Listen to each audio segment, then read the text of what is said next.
Welcome back my YouTube family. I'm your instructor. My name is Rashid. As you know, we are learning Tableau charts one by one. Today we are diving into Sparkline charts, an amazing tool for visualizing trends over time in an efficient manner. As you can see in the image above, we have created Sparkline charts to display sale trends across different regions. This chart is divided by region, central, north, south and southern, so we can compare sales trend on different regions.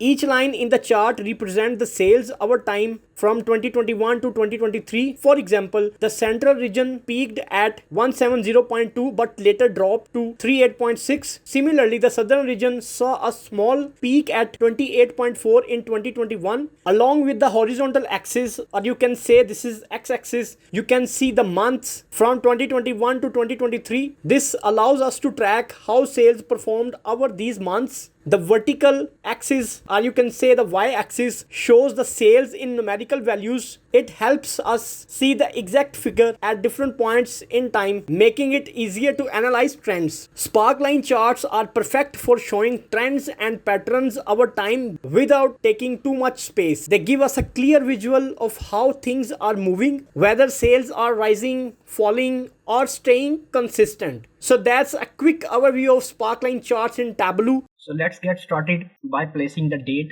into the column. Then I will be placing my sales into the rows. So basically I need more detail with reference to the date. I will replace my this year with the month. So I will click on it, and from here I will be selecting this month. Now this is showing me my month-wise sales. Next I will drag the region into the rows. Now we can see the trend of each region with reference to the months. From this standard view, I will be selecting this entire view. So now I have to display my data labels, but I have to show only the maximum value and the minimum value. So for this, I'm going to visit this marks section, and under marks, this is label. Under label, show marks label. So basically this is showing the data labels on each data point, but I have to show the minimum and the maximum sales. So for this, under marks to label, I'm going to select. Then I will be selecting standard from here, and I will be dragging this on the left side. Right click on this axis and I will disable this header.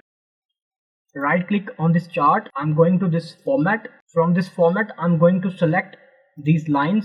In rows, I'm going to none these grid lines. In columns. So that's all from today's episode. Make sure to give this video a thumbs up if you found it helpful. And don't forget to subscribe so you don't miss out our next video of this incredible playlist. Until then, keep exploring and keep learning. I will see you in the next video.